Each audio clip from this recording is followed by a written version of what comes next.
Hello प्यारे बच्चों। आज की कहानी का नाम है 5 नोट और एक ख्वाब। एक बार का जिक्र है, एक चहल पहल वाले छोटे से मोहल्ले में अख्तर नाम का एक लड़का रहता था। वो एक मासूम और तजस्सुस करने वाला बच्चा था जो हैरत और खुशी से भरा रहता था। एक धूप भरी दोपहर को उसके छोटे हाथों में 5-5 100 रुपए के 5 क्रंच नोट थे।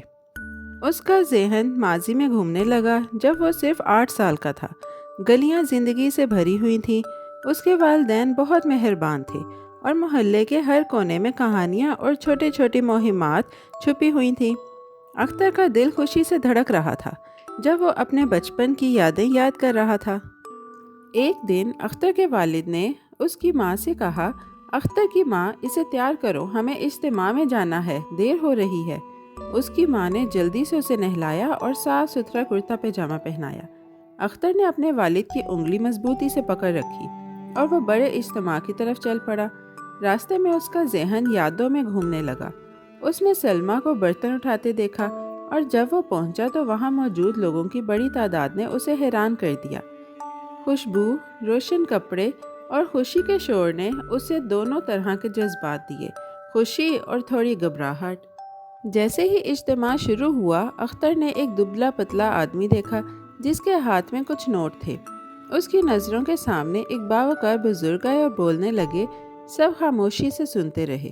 बुजुर्ग ने मुश्किल हालात के बारे में बात की जिसमें अपनी बीवी की बीमारी भी शामिल थी और लोग हर बात गौर से सुन रहे थे।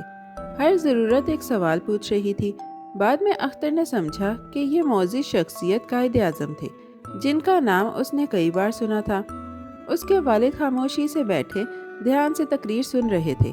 अख्तर ने आहिस्ता से खुद से कहा, मैं क्या करूं ऐ अल्लाह। और वो फिक्र और हैरत में मुब्तला था। हालांकि अख्तर अपनी छोटी सी फूड स्टॉल चला रहा था, उसका दिल अभी भी इज्तिमा के साथ था। तकरीर के बाद हजूम ने जोर से नारे लगाए, पाकिस्तान जिंदाबाद, कायदे आज़म जिंदाबाद। उसके वालिद भी स्टॉल के करीब बैठकर जोश में शामिल थे। अख्तर के ख्याल वापस उसके बचपन में आए और उसे याद आया कि उसकी माँ ख़वातीन के लिए मुस्लिम लीग के इज्तिमा में शामिल थीं। अचानक उसने कहा, माँ, मैं भी आपके साथ आऊँगा। थोड़ी देर की हिचकिचाहट के बाद उसकी माँ ने हामी भरी और अख्तर ने इस मौके पर खुशी महसूस की कि वो माँ के साथ इज्तिमा का हिस्सा बनेगा। ख़वातीन के इज्तिमा में अख्तर ने मोहतरमा फातिमा जिन्ना की तकरीर सुनी। ख़वातीन पुरजोश और खुश थीं। उन्होंने अपना सोना स्टेज पर बतौर पेशकश रखा। अख्तर की माँ ने भी अपने सोने की चूड़ियाँ उतार कर जमा कर दी। हवा में ख़वातीन के नारे गूंज रहे थे, हम पाकिस्तान हासिल करेंगे, पाकिस्तान हमारा होगा। अख्तर खामोशी से 500 रुपए के नोट को हाथ में थामे बैठा था। सोच रहा था कि लोगों ने पाकिस्तान के क़याम के लिए कितनी कुर्बानियाँ दी हैं और मेहनत की है। उसे अपने वालिदैन की खुशियाँ और मुश्किलात याद आईं। अख्तर ने सोचा कि लोगों ने अपने घर छोड़कर कितनी मुश्किलात बर्दाश्त की, फिर भी उम्मीद के साथ आगे बढ़ते रहे। उसने करीब मौजूद बच्चे को टॉफ़ी दी और अपनी जेब में मुड़े हुए 500 रुपए का नोट महसूस किया। असल में ये असलम ने दिया था और उसे याद आया कि उसके वालिदैन कितने खुश और मुतमईन लगते थे। हालांकि अख्तर सिर्फ मोहल्ले का एक लड़का था, उसे मालूम था कि बहादुरी, उम्मीद और मेहनत की कहानियाँ उसके इर्द गिर्द मौजूद हैं। उसे छोटा और अहम दिनों की तरह का महसूस हुआ क्योंकि वो अपने मोहल्ले की हिम्मत और लगन के बारे में जान रहा था। वक्त के बारे में तजस्सुस में अख्तर ने एक गुजरने वाले से पूछा, वक्त क्या हुआ है? शाम आ रही थी, फिर रात, फिर सुबह। कुछ दिन पहले वो घर में था, जो कुछ देखा उसे सोच रहा था, और फिर आज असलम आएगा, उसने खुद से कहा। उसी वक्त उसका दोस्त आया और पूछा, क्या बात है, तुम ठीक हो? अख्तर हैरान रह गया। उसका जहन तेजी से घूम रहा था, हालिया खबरें याद कर रहा था और ख़तरात का तसव्वुर कर रहा था। उसके दोस्त ने वजाहत की कि इलाके में हाल ही में मुश्किलात देखने को मिली हैं और किसी को मदद और दवा के पैसों की ज़रूरत है। अख्तर के वालिदैन के मेहरबान और नर्म चेहरे उसके जहन में वाज़े नज़र आए। हाँ, मैं क्या कहूँ, स्टॉल की आमदनी काफ़ी नहीं है, उसने सोचा। वो खड़ा हुआ, 500 रुपए के नोट मुड़कर हाथ में ले लिया जैसे किसी खतरनाक चीज़ को कुचल रहा हो, और छोटा स्टॉल कंधे पर उठा लिया। पुरअज़्म होकर वो स्टेशन की तरफ रवाना हुआ। تھوڑا نروس تھا لیکن دوسروں کی مدد کے لیے تیار۔ ہر قدم میں ہمت اور خوف دونوں تھے، لیکن اس کا دل جانتا تھا کہ وہ کچھ معنی خیز کرنے کی کوشش کرے، چاہے وہ چھوٹا اور مشکل ہی کیوں نہ ہو۔ ویسے بھی ایک کام ہے، اس نے سوچا، عام طور پر تو کوئی بھی کر سکتا ہے، لیکن چونکہ تم ضرورت میں ہو میں نے تمہارا سوچا، اختر نے کہا۔ اسلم، اس کا دوست، جیب سے 500 روپے کے نوٹ نکال کر اختر کے ہاتھ میں رکھ دیتا ہے۔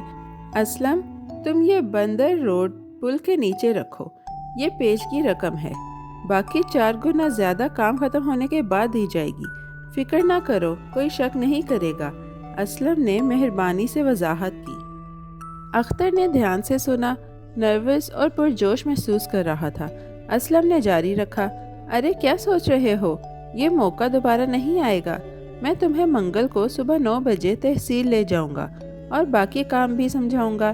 اختر نے سر ہلایا، اس کے تصور میں پل، شہر کی گلیاں اور کام کی تفصیل آ رہی تھی۔ اگرچہ گلیاں طویل اور مہم سے بھری لگ رہی تھیں، وہ تیار محسوس کر رہا تھا، یاد کرتے ہوئے ہمت اور دوسروں کی مدد کے سبق کو جو اس نے بچپن میں اور اجتماعات میں دیکھے تھے۔ اختر نے نوٹ مضبوطی سے پکڑ لیا، ذمہ داری اور امید کا وزن محسوس کیا۔ وہ مصروف گلیوں سے گزرتا ہوا چل رہا تھا، لوگوں کے بارے میں سوچ رہا تھا جن کی مدد کرے گا اور جن کے چہرے پر خوشی لائے گا۔ اس کے خیالات دوبارہ اجتماعات اور والدین کے فخر والے چہرے پر آئے۔ حالانکہ وہ چھوٹا تھا، لیکن اس سے کچھ معنی خیز کرنے کی اہمیت کا احساس تھا۔ سورج غروب ہو رہا تھا، چھتوں پر سنہری روشنی بکھر رہی تھی، اور اختر کا دل ہمت، حوصلہ اور آگے آنے والے کام کے لیے پرعزم تھا۔ اس نے گہری سانسیں لیں اور اپنے مقصد کی طرف بڑھتا رہا۔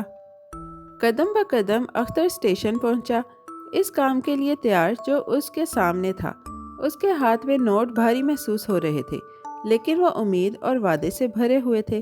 اس نے ضرورت مندوں کے چہرے کو یاد کیا اور دل مضبوط محسوس کیا۔ شام کی روشنی سڑکوں پر جھلملا رہی تھی اور وہ نروس اور بہادر دونوں محسوس کر رہا تھا۔